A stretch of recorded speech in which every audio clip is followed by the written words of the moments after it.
कहानी की शुरुआत केसी नाम के एक आदमी से होती है जो जापान के एक डोजो में रहता था, जिसके हेडमास्टर का नाम टाकिडो था। केसी ने अपनी काबिलियत से टाकिडो और उसकी बेटी नामिको का दिल जीत लिया था और वो अक्सर नामिको के साथ ही प्रैक्टिस करता था, जिस वजह से वो दोनों एक दूसरे के काफी करीब आ गए थे। टाकिडो भी इस बात को बहुत जल्द समझ गया था और इसीलिए उसने उन दोनों को सिर्फ मार्शल आर्ट्स पर ध्यान देने को कहा। एक रात टाकिडो ने अपने कमरे में रखे एक बक्से को खोला जिसमें कई साल पुराना प्राचीन बित्सु रखा हुआ था। असल में ये एक खास सूट था जिसे पीढ़ी दर पीढ़ी मास्टर अपने सबसे काबिल स्टूडेंट को देता था। जापान में निंजास को 15वीं सदी से ही काफी ताकतवर योद्धा माना जाता था और समय समय पर उन्हें अलग अलग कामों के लिए चुना भी गया और निंजास अक्सर जहर को एक हथियार की तरह इस्तेमाल करते थे। टाकिडो जानता था कि उसके मरने के बाद उसके किसी न किसी स्टूडेंट को बित्सु की रखवाली तो करनी थी और वो कौन होगा इसका चुनाव टाकिडो को ही करना था। इसीलिए अगले दिन उसने अपने सभी स्टूडेंट्स को मिलने के लिए बुलाया, जहाँ उसने सबके सामने बताया कि मेरे हिसाब से केसी और मासाजुका डोजो के सबसे काबिल निंजा हैं और उन्हीं में से एक को बित्सु की जिम्मेदारी दी जाएगी। पर मासाजुका इस बात से बिल्कुल खुश नहीं था, क्योंकि वो खुद को केसी से ज्यादा काबिल और ताकतवर मानता था और साथ ही उसे केसी और नामिको के बीच बढ़ती करीबी से भी बहुत ज्यादा जलन होती थी। वहीं दूसरी ओर केसी अपने माता पिता के गुजर जाने के बाद बचपन से ही डोजो में रह रहा था और उसने अपनी मेहनत से खुद को सबसे ज्यादा ताकतवर बनाया था। उस दिन के बाद से ही केसी और मासाजुका अपनी अपनी तैयारी में लग गए, लेकिन केसी हर रोज देर रात तक मेहनत करता, जिसे देखकर सभी लोग हैरान थे। लड़ाई से एक रात पहले मासाजुका ने केसी को उसके बीते हुए कल के बारे में याद दिलाकर नीचा दिखाने की कोशिश की, लेकिन तभी टाकिडो भी वहां पहुंच गया और उसने मासाजुका को उसकी इस गलती के लिए काफी डांट लगाई। अगली सुबह सभी स्टूडेंट्स के सामने टाकिडो ने केसी और मासाजुका के बीच होने वाले मुकाबले का ऐलान किया और इस मुकाबले को जीतने वाला ही डोजो और बित्सु का अगला वारिस होगा। मैच शुरू होते ही मासाजुका ने अपने दिल में भरी हुई नफरत की वजह से केसी पर जोरदार हमला करना शुरू कर दिया और जैसे ही टाकिडो को उसकी इस नियत के बारे में पता चला तो उसने मासाजुका को वहीं रुकने को कहा, पर वो रुकने के लिए बिल्कुल तैयार नहीं था और उसने अपने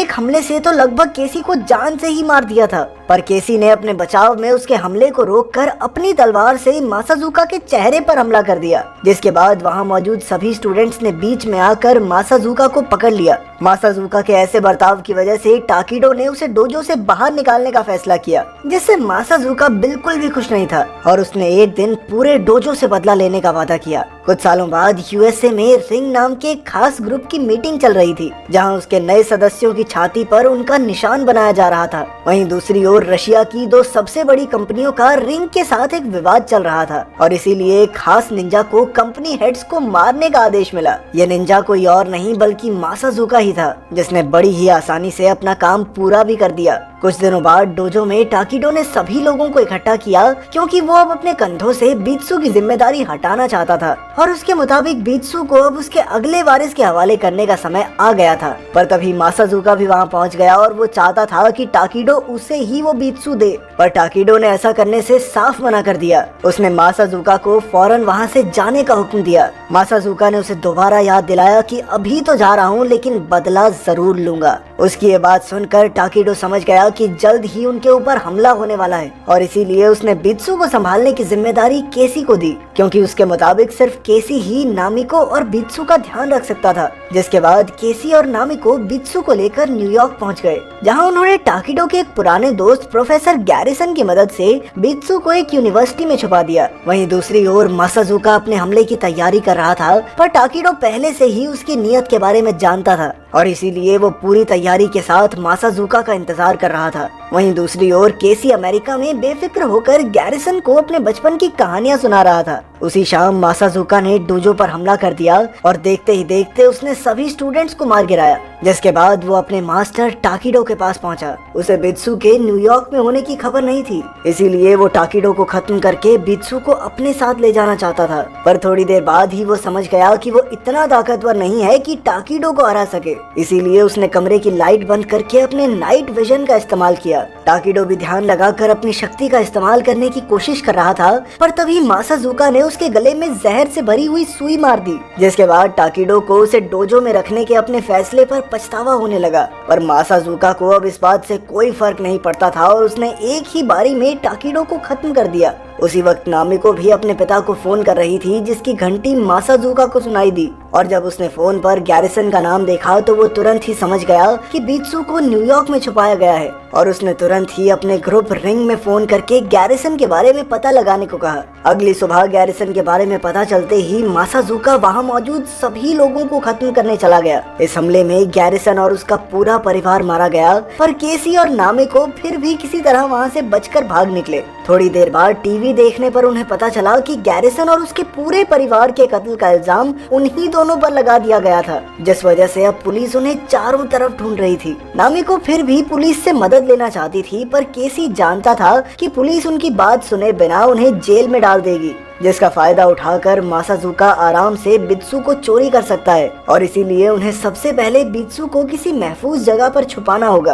अगली सुबह जब केसी की आंख खुली तो उसे नामिको कहीं दिखाई नहीं दी, जिस वजह से वो काफी घबरा गया और तुरंत ही मार्केट की तरफ भागा, जहां नामिको तो उसे मिल गई, पर उस कैफे के मालिक ने अखबार में उन दोनों की तस्वीर देख ली थी, जिस वजह से वो उन्हें शक की नजर से देख रहा था। पर तभी रिंग के दो आदमियों ने उनके ऊपर हमला कर दिया, लेकिन केसी ने उन दोनों को आसानी से हरा दिया। पर जल्द ही कुछ और लोग उनका पीछा करने लगे, जिनसे बचने के लिए वो दोनों एक ट्रेन पर चढ़ गए, पर वो आदमी इतनी जल्दी हार मानने वाले नहीं थे और उन्होंने पूरी ट्रेन में उन दोनों को ढूंढना शुरू कर दिया। जल्द ही उन्हें केसी और नामिको मिल भी गए और ट्रेन के अंदर ही लड़ाई शुरू हो गई, लेकिन उन दोनों ने भी इतने साल डोजो में झक नहीं मारी थी। वो दोनों कमाल के योद्धा थे जिन्होंने रिंग के सभी आदमियों को हरा दिया। पर जैसे ही वो दोनों अपनी जान बचाकर ट्रेन से उतरे, तभी पुलिस ने उन्हें चारों तरफ से घेर लिया, जिसके बाद वो उन दोनों को अरेस्ट करके पुलिस स्टेशन ले गए। पूछताछ के दौरान पुलिस को उनकी मासाजुका वाली बात पर भरोसा ही नहीं हो रहा था। उधर मासाजुका ने रिंग के ऑफिस में पहुंचकर केसी और बीत्सू के बारे में पूछा,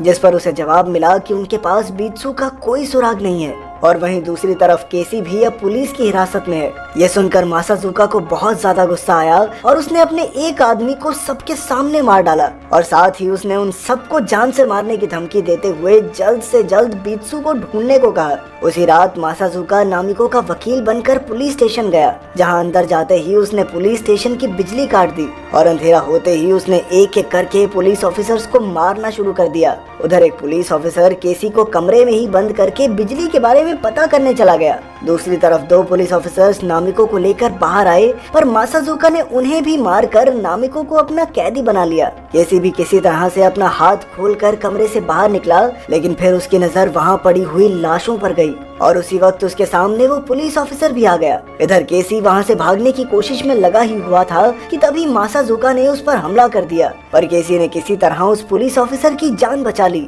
जिसके बाद मासाजुका नामिको को लेकर वहां से भाग गया। अब वो पुलिस ऑफिसर समझ गया था कि केसी बिल्कुल निर्दोष है, इसीलिए उसने केसी को जाने की इजाजत दे दी। मासाजुका ने नामिको को एक अनजान जगह पर रखा हुआ था, जहां उसने उसे टाकिडो के कत्ल के बारे में बताया। उधर केसी को एक हमलावर से रिंग के बारे में पता चला, जिसके बाद वो तुरंत ही रिंग के ऑफिस में पहुंच गया, जहां कुछ आदमियों के मरने के बाद उसने रिंग के मालिक मिस्टर कॉल को कैदी बना लिया और फिर उसने कॉल के ही फोन से मासाजुका को फोन करके एक समझौता किया, जिसके मुताबिक मासाजुका बित्सू के बदले में नामिको को वापस करने वाला था। इसके बाद केसी तुरंत ही यूनिवर्सिटी गया, जहां उसने बित्सू की पूजा करने के बाद अपनी जिंदगी में पहली बार उसे पहना।